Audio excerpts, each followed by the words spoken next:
প্রতিযোগিতায় যুক্ত হয়েছে। এই প্রতিযোগিতায় টিকে থাকতে হলে আমাদেরকে আরো কষ্ট করতে হবে, আমাদের আরো আন্তরিকভাবে কাজ করতে হবে। মনে রাখতে হবে, শিল্প যদি লাভবান না হয়, শিল্প যদি বন্ধ হয়ে যায়, তাহলে বেতন ভাতা যতই বাড়ুক, অন্যান্য সুযোগ সুবিধা যতই বাড়ুক, লাভ হবে কিছু আমাদের? কাজেই চাকরি বাঁচাতে শিল্প বাঁচাতে হবে।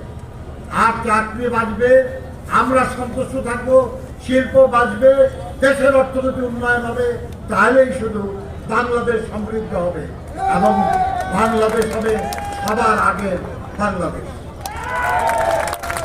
এখানে আমাদের বস্তি, কড়াইল, সাততলা এবং ভাষান থেকে প্রতিনিধি যারা বক্তব্য রেখেছেন, আমি এই নির্বাচনী ইশতেহারের মধ্যে যুক্ত আছি। আলহামদুলিল্লাহ, আমি বলতে পারি আপনারা যেসব সমস্যার কথা বলেছেন, এর চেয়েও ভালো সমাধান ইনশাআল্লাহ জনাব তারেক রহমানের মাথায় আছে, বিএনপির কর্মসূচিতে আছে।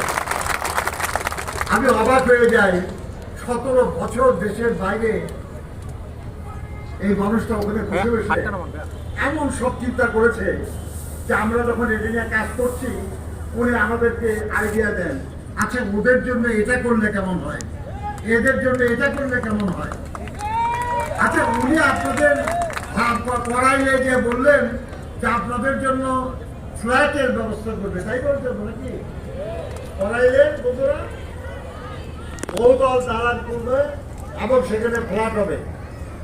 আমাদের প্রতিপক্ষ যারা আমাদের প্রতিদ্বন্দ্বিতা করছে, তারা লোকজনকে যা বোঝায় যে আসলে কিচ্ছু হবে না, এই বিল্ডিং করার কথা বলে তোমাদের উদ্ধার করে দিবে, তাই বলছে না? তাহলে তাদের কথা শোনেন এবং বংশানুক্রমিক ভাবে ওখানে বস্তিতেই থাকেন। খুশি হবে কেউ? চাইবে কেউ এটা? বস্তি ছাড়া জীবন তো থাকবে না, আমরা থাকতে চাই না। আর দালান করতে হলে আমাদের সেখানে দালান করার জায়গাটা ঠিক করতে হবে। আচ্ছা আমি আপনাদের পরামর্শ দিই, যারা সেখানে বস্তিতে থাকেন দীর্ঘদিন ধরে, তাদেরকে যদি আমরা সেখানে ধরেন যেখানে 5000 আছে, আমরা 5000 ফ্ল্যাট সেখানে নির্মাণ করতে চাই। আমরা সেই 5000 ফ্যামিলিকে যদি আমরা ওই ফ্ল্যাটের বরাদ্দ পত্র আগেই দিয়ে দিই, যেখানে ফ্ল্যাট হবে এবং অত নম্বর বিল্ডিং এর অত নম্বর ফ্লোরে এই